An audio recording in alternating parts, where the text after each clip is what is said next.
Assalamu alaikum and welcome to Perspective. We'll be talking about the Prime Minister's visit as he embarks today to attend the COP27 conference. Of course, it potentially has huge ramifications for the kind of climate damage that Pakistan has suffered. The concept of climate reparation, which has been something that has been on the agenda for Pakistan, for the government of Pakistan, for the Prime Minister, particularly since Pakistan has been submerged, 1/3 of Pakistan has been submerged in water, the kind of suffering that we've seen, the phase of rehabilitation that we talk about, all of those things remain clearly on the agenda as far as the government is concerned.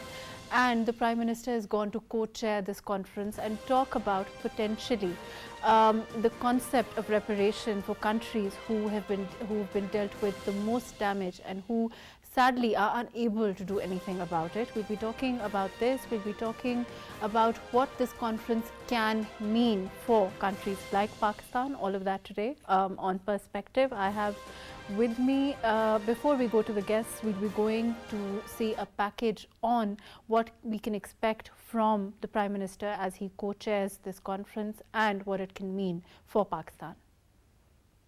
Pakistan's foreign policy, under the guidance of Prime Minister Shehbaz Sharif and an enlightened and assertive approach of Foreign Minister Bilawal Bhutto Zardari, is accumulating consistent successes at the international forums, specifically in terms of presenting the case of Pakistan, which has faced devastating and disastrous effects of climate change in the form of unprecedented and catastrophic floods recently. In this realm, Foreign Minister Bilawal Bhutto Zardari at various international platforms seeks climate justice for Pakistan. Being a co-stakeholder in this climate change dilemma, Prime Minister Shehbaz Sharif has left for Egypt to participate in the significant Sharm el-Sheikh Climate Implementation Summit, which is being held on November 7th and 8th as a part of 27th United Nations Climate Change Conference. At the invitation of Egyptian presidency of COP27, the Prime Minister would also co-chair, along with his Norwegian counterpart, a high-level roundtable discussion on climate change and the sustainability of vulnerable communities. Moreover, Prime Minister will also participate in other high-level events as a speaker, including the United Nations Secretary General's roundtable to launch the Early Warning Systems for Execution Action Plan and the Middle East Green Initiative Summit. COP27 summit and Pakistan's representation is quite significant as millions of people in Pakistan and millions more in other parts of the world are facing adverse impacts of climate change. While expressing the solidarity with Pakistan and recognizing the nation's plight, United Nations World Food Programme has called on the international community and world leaders which are gathered at COP27 to invest in building the resilience of vulnerable communities living on the front lines of the climate crisis in Pakistan and other climate hotspots. Prime Minister Shehbaz Sharif on Sunday said that he would urge the world as chair of G77 to deliver on its commitment on climate finance and loss and damage fund. Right, welcome back. We have with us Munir Ahmed, who is a geopolitical analyst. Thank you for joining us today. We also have with us Pastor MAHRUKH, who is a senior analyst. Thank you for being with us, and Dr. Jameel Khan, who is a former ambassador. Thank you for joining us today. Munir sahab, we've been talking about the effects of climate damage to Pakistan for a while now. We've also talked about the floods and the kind of havoc that they've wreaked in Pakistan. How do you look at overall this conference, and what do you think in terms of what it can achieve? What are the achievables and the significance of the Prime Minister co-chairing it? Yeah, three questions, a combo of three questions. First of all, I believe it's a great journey from Paris Agreement to this conference, COP27. And we have, the world has taken several good steps that could help least developed countries and developing countries to combat, to adopt and adapt and to mitigate the impact of climate change.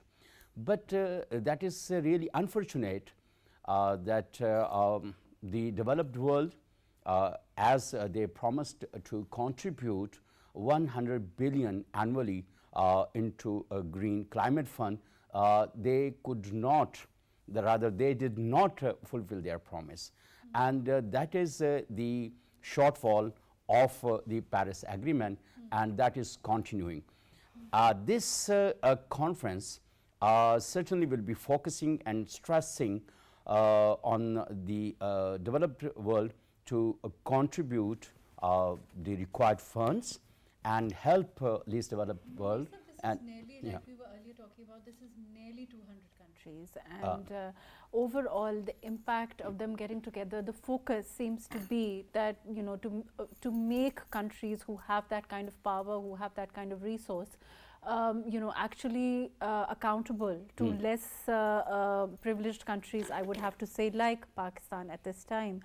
Let me go to Basta Amar. I'll come back to you. Ji, Basta, overall, what do you feel is the significance of trying to pin these countries down? Because, of course, you know, they do have access to funds, and the injustice of this, the kind of suffering that we are seeing, particularly in Pakistan and other areas, is something that now cannot be ignored. Well, the basic reason that we're stressing upon this issue is that recently we've suffered huge losses. About 35 million people have been affected in Pakistan from the recent flood waves. And what we need to achieve from this conference is holding the biggest emitters of greenhouse gases accountable, and not just accountable in the sense of saying it, but accountable in the sense that they pay up for it. And in the previous summit, they kind of avoided going towards this issue of, you know, securing money for countries who were affected from it. So those countries who are producing the most greenhouse gases, they are the most industrialized countries. They need to be held accountable so that they pay those countries which are being affected the most. For example, Pakistan is one of the top 10 countries being affected by it. So if we can achieve funding for losses and damages that we've suffered so far, and for the losses and damages that we will suffer in the future, because this is not a time-bound issue. This is an ongoing issue. We don't know when it finishes, when we will see some change. I was listening to someone today, and you know, the effects that humans have put on this planet, you know, it was said that it'll probably take 5,000 years, you know, to get them back to where they were. So it is a long-term issue, and the world needs to understand that ignoring this issue will not get us anywhere. We will see more floods, we will see more forest fires, we will see more of these drastic climate issues coming towards us, not just Pakistan, all over the world. Right, let me come back to you. I'm going to go to Abdullah. Abdullah, overall, as far as climate damage is concerned, do you think that this will make a difference? Do you think it's a significant step, of course, in the right direction? But do you think that the fact that this is the primary agenda of the conference, and the fact that it will put pressure where it should, you know, indeed, as far as paying up is concerned, as far as reparation is concerned, as far as compensation is concerned, which was the main, you know, focus also during the UNGA address of the Prime Minister? Of course, I think this is a step in the right direction. Last year it was in Glasgow, and they were actually trying to discuss at the moment is how developed countries are going to pay the developing countries.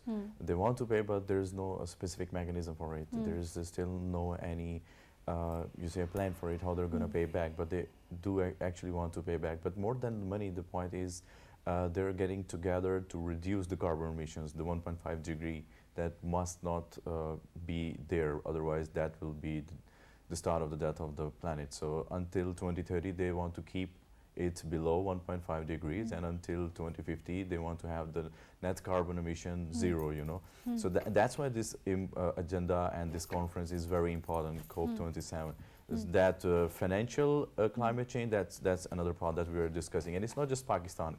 We're talking about the global climate change and global warming. If we look at the entire continent of Europe this year, we have seen a lot of heat waves. We talk about Africa, there are severe droughts.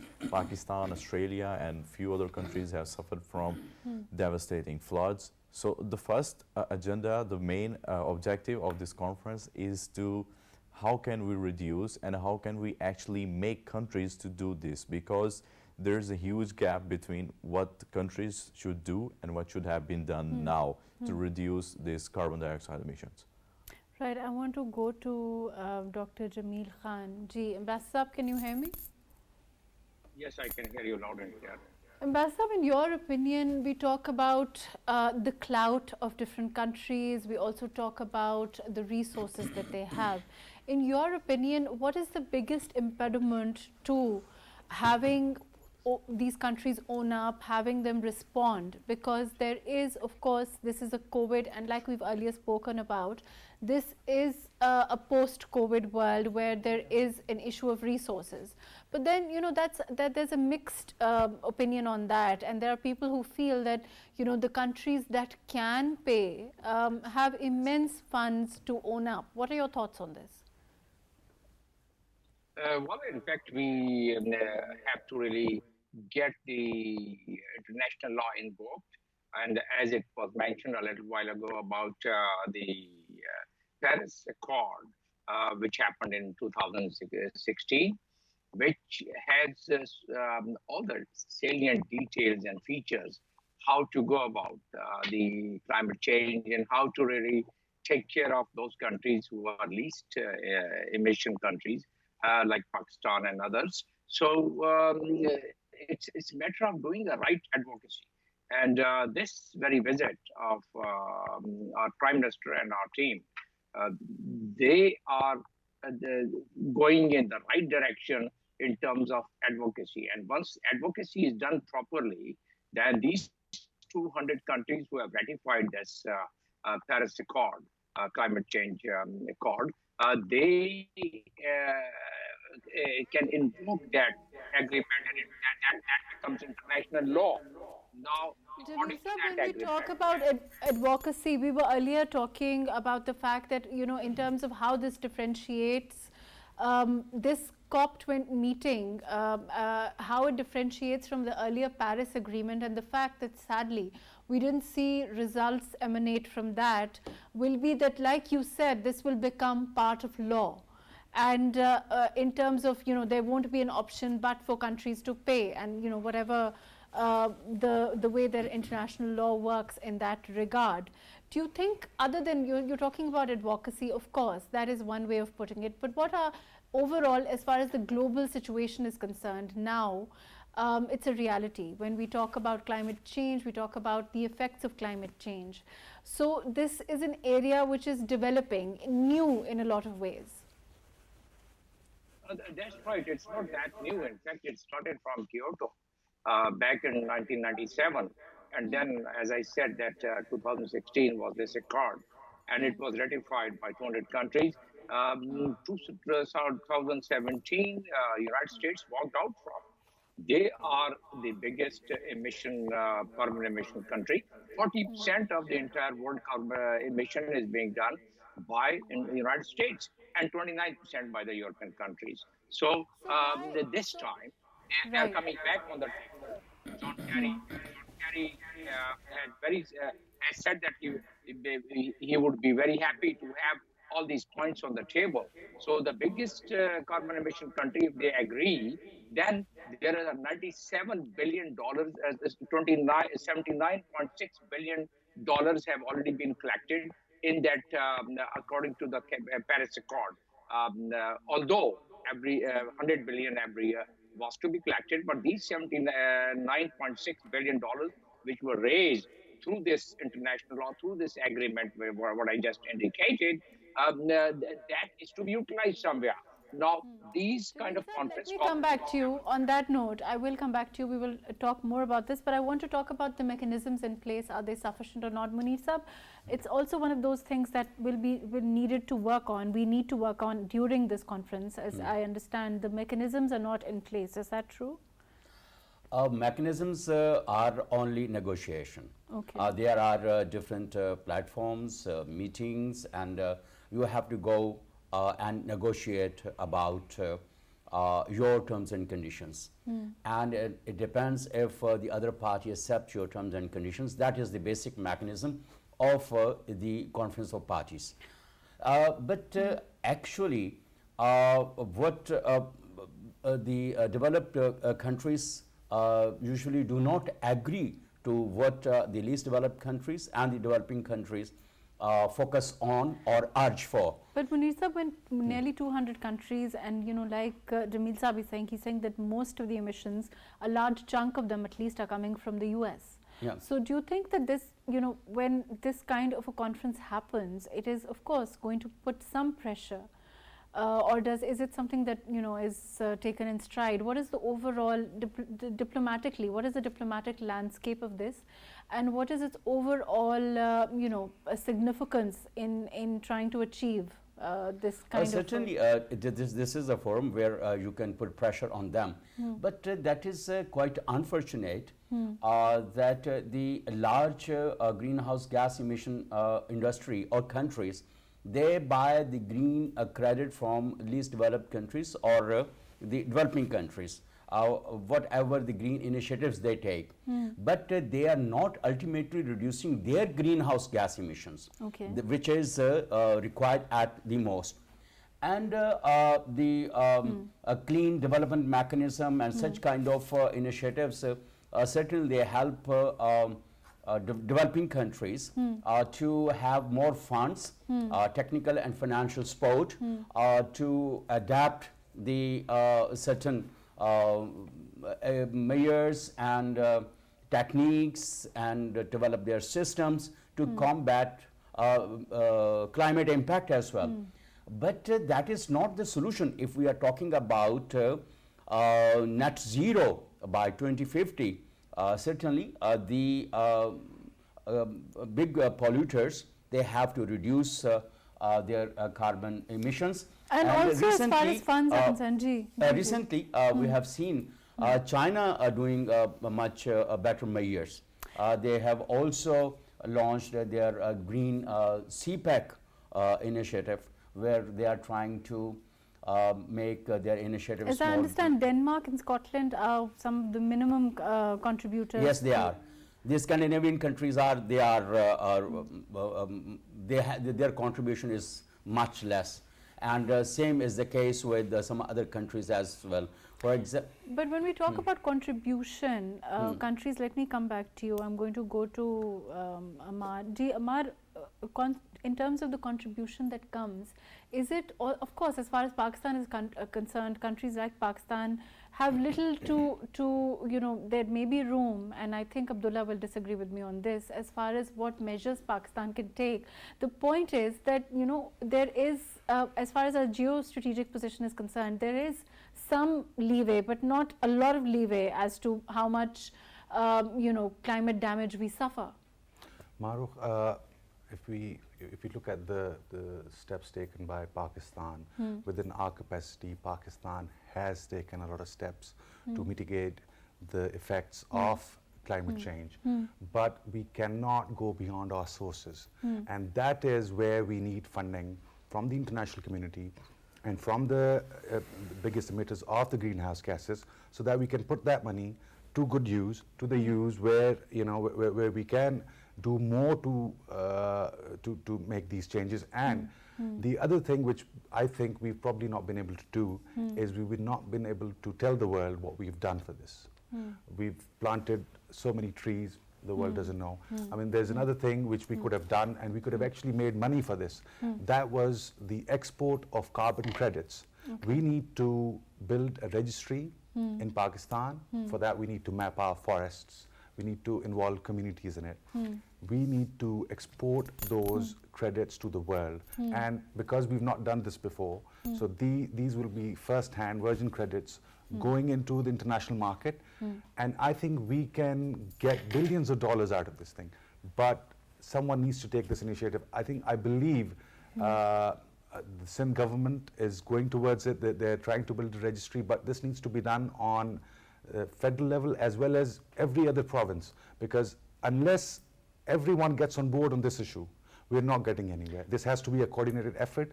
There is a lot of money in the world, which and there is a lot of scope to this. There are a lot of opportunities. We just need to take them. Right. Abdullah, do you agree? You think that, in terms of the steps we can take? I think there's a lot we have to do and we haven't done yet, which is obviously can be seen with our own naked eyes. For example, our suffering from worse smog every year, more and more, which shows that we are not doing our responsibilities, we are not doing what we should have done as a nation, or at least on our provincial level or on our city level. Every year we see that there's so much of burning of those crops for the winter, and there's so much industries which are not being checked by the governments, and the problem is that urbanization on the agricultural land, and we are having, okay, we had a billion tree tsunami project, but it was in one part of the country, but if we don't have on the other part, that part is going to suffer. So if we're going to start building those houses on agricultural land, and we're going to cut down trees, we're going to have smog and other stuff. We can talk about, G, I'll come back to you. As far as overall the situation is concerned, with the steps we can take, the measures we can take, of course they are, but I'm sure that there are a chunk of what can be done in terms of what we have to, in terms of reparation or compensation. Yes. That has to come from countries that must take ownership. Yes. That should come, but then the point is, are we going to use it? Are we going to utilize it in the way? That is the one thing, of course, because European Union and its member states are paying $100 billion every year. And globally, let's not just talk about Pakistan or some specific countries. Globally, the entire world needs to cut down 30 gigatons of their carbon emissions by 2030 if we don't want to exceed that level of 1.5 degrees, which is pre-industrial level. So acting now is basically acting for the generation, for the people to come. So right now, we have been given a lot of funding, and we definitely will be given, but like I said, we are not the only country with less than 1% emission. There are more than 100 countries that has less than 1% emission, and the entire continent of Africa is suffering.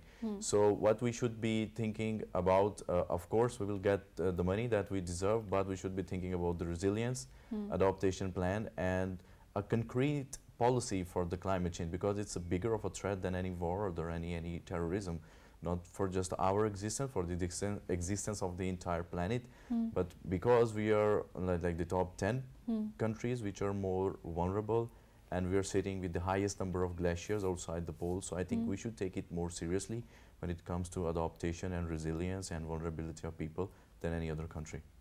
Right, fair enough. G, Munir Saab, before I go to Ambassador Saab. Just want to contribute one thing, that the green initiatives that we had taken in the previous years were well noticed by the World Forums, and secondly, we have projected our recent climate disaster that we faced very well, and we are lobbying for $30 billion.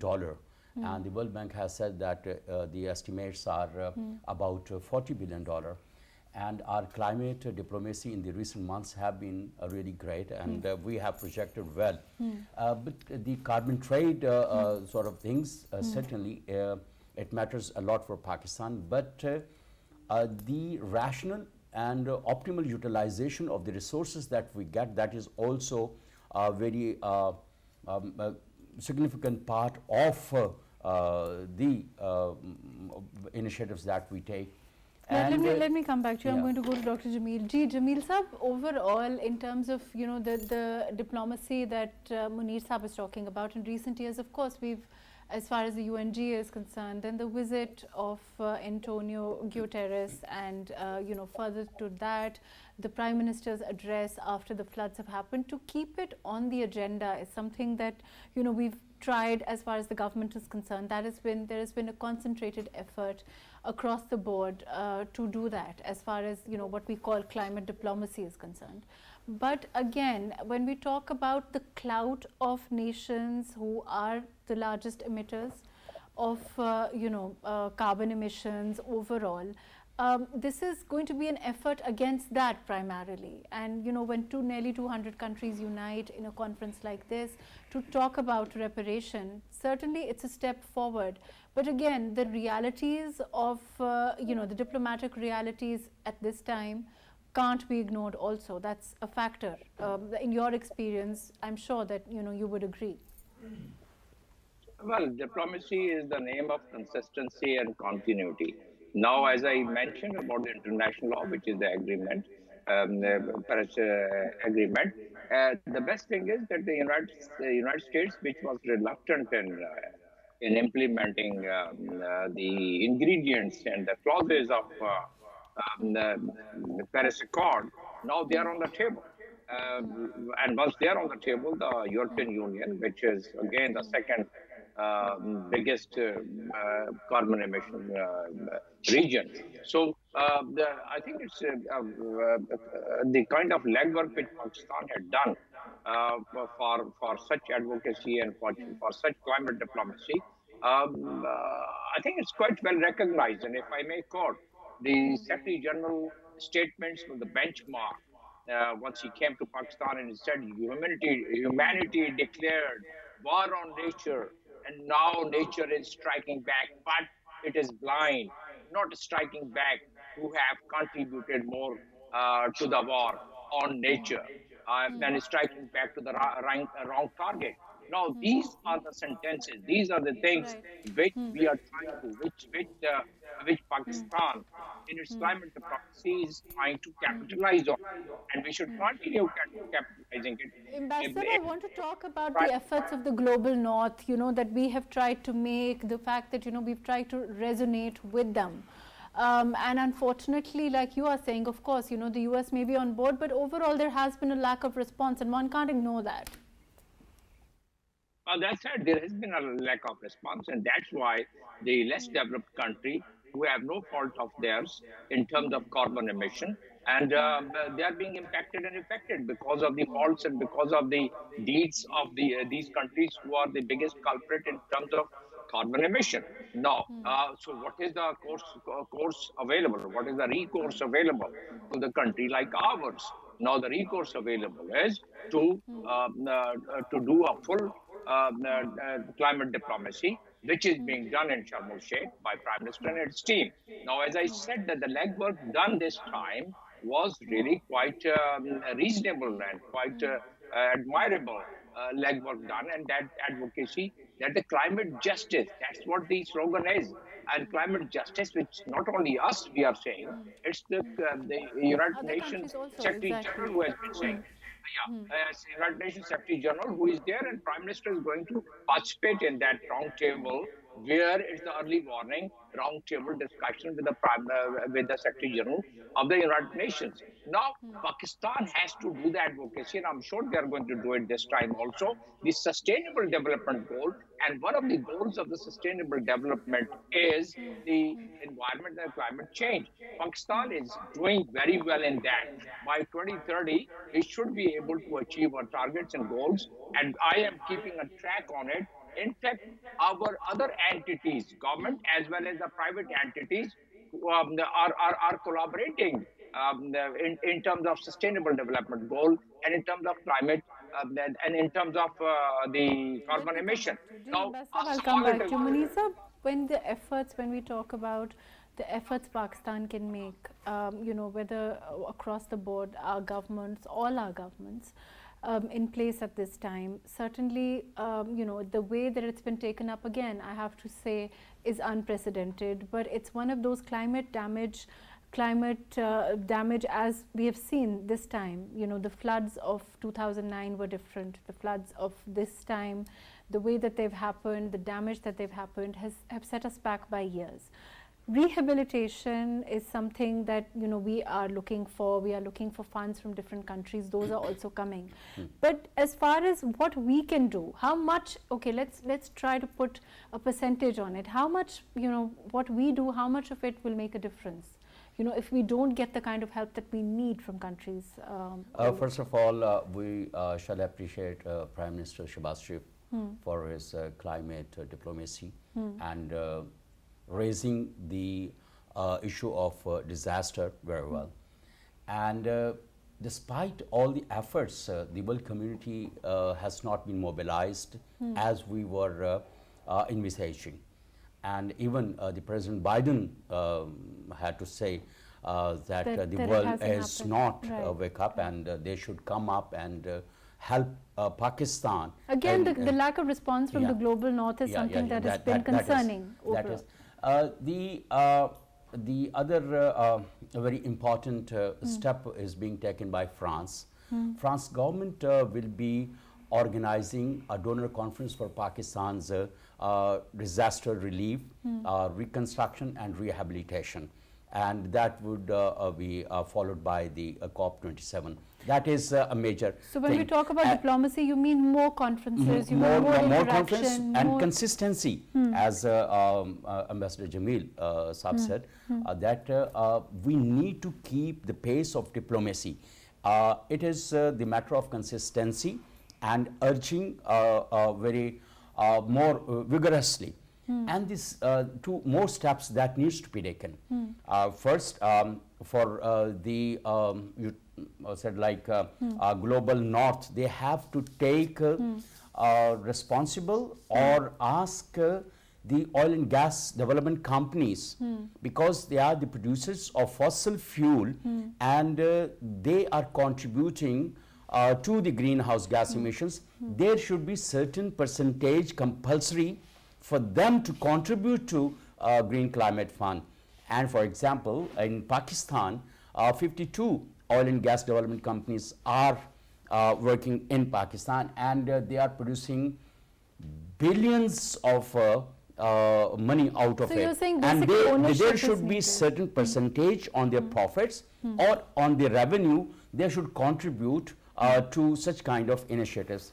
The third step that Pakistan can take is, and it can also be globally implemented, and that is so far a corporate social responsibility is a voluntary contribution, and the Let me come back. largest multinational companies, the producers of the consumer products shall be it shall be binding on them corporate to social, let me go, contribute I think X it's a amount legal of question. Let me go to Yeah, please. Barrister Amar. Overall, as far as corporate social responsibility is concerned, are we at this time mandated, are companies at this time mandated to ensure that they follow? I mean, as I understand, there are some certain laws that are in place even at this time to ensure that, but are they followed through? Are we doing enough? What is the overall we legal? have the environmental protection laws, we have the Environmental Protection Agency on the federal level and the provincial agencies.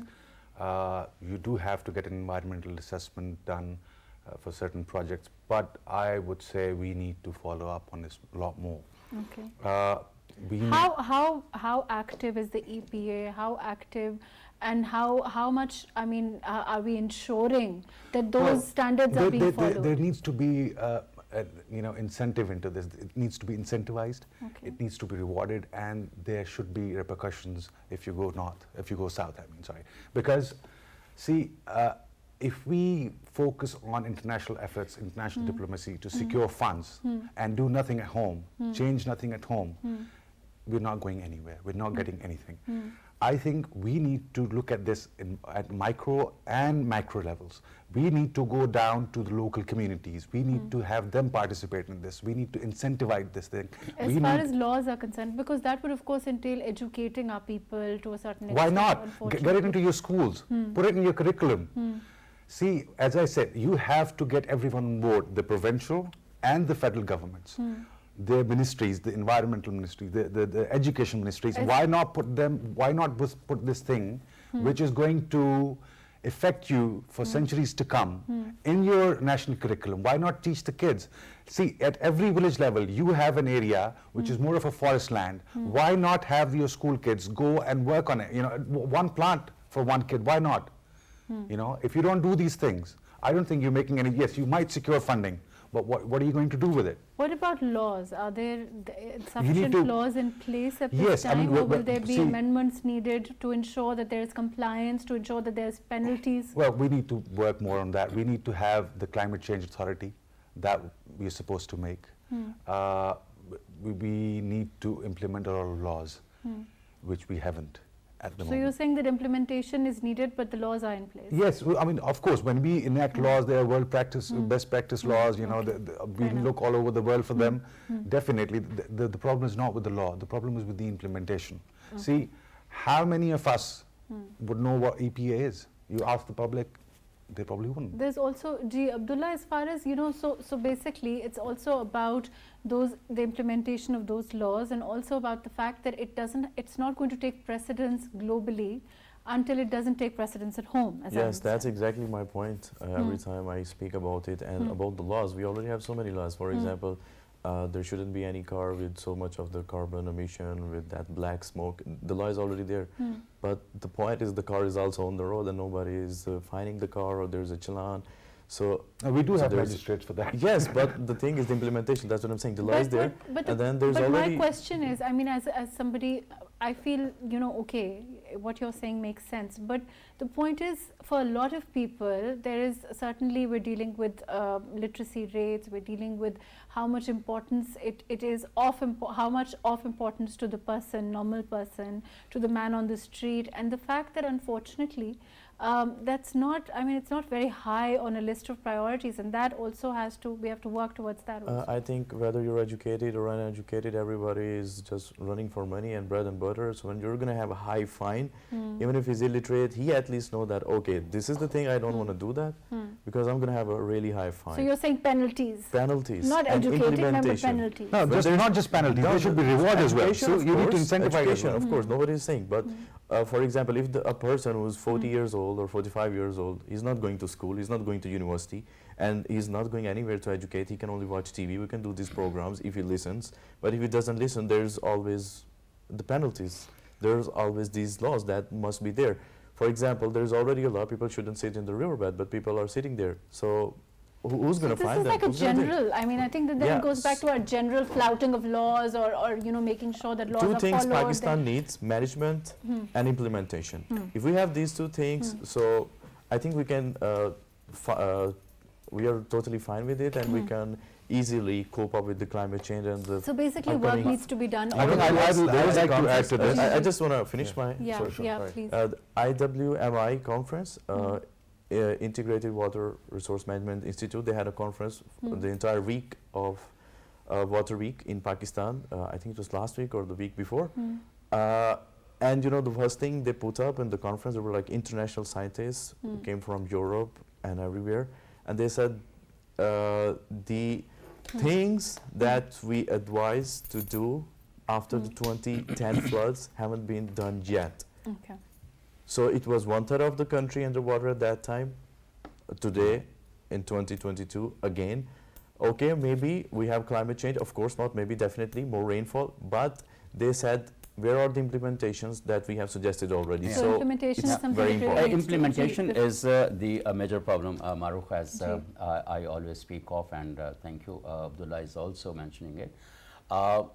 First of we need to amend our National Environment Act that was formed in 1997, and secondly, we always talk about penalties. Munir, this is a long, of course, we are obviously, implementation is something I think by and large we've all agreed everyone needs to work on. But penalties on the authorities as well. Right. Yeah, let me. Unfortunately, we're out of time. I have to go to Jameel Sahab. Jameel Sahab, your quick comments before we close. Overall, how do you see this development, the Prime Minister's visit, and of course, the fact that we are certainly on the right track with our climate diplomacy.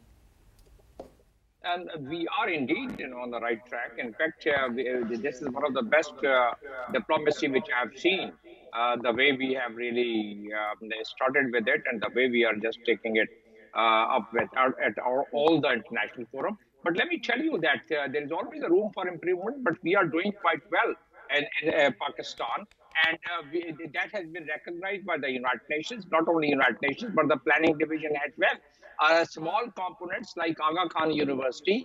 Aga Khan University has now come up to the mark, and we are developing a model which is a zero emission with Prince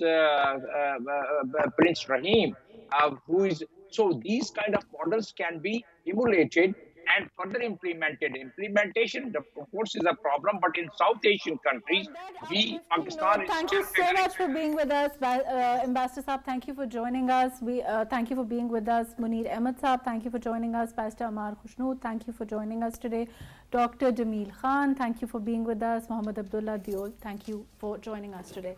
Of course, as far as climate diplomacy is concerned, we've seen a concentrated effort as far as the government is concerned to put it on the map for Pakistan, the concept of preparation, the concept of trying to get the countries to own up, to have the global north react to the kind of damage that Pakistan has suffered, further to the visit of Antonio Guterres, the UNGA address. They've been consistently followed are steps that have been taken by the Prime Minister, by the government, to try to further our goal of trying to achieve as far redressal for the kind of damage that Pakistan suffers. It is consistently the point one of the agenda as far as the government is concerned. Let's hope that we can achieve all of that, and our efforts as a nation, the concentrated efforts that we've seen being made on a national level are rewarded. Thank you so much for joining us today on First Light.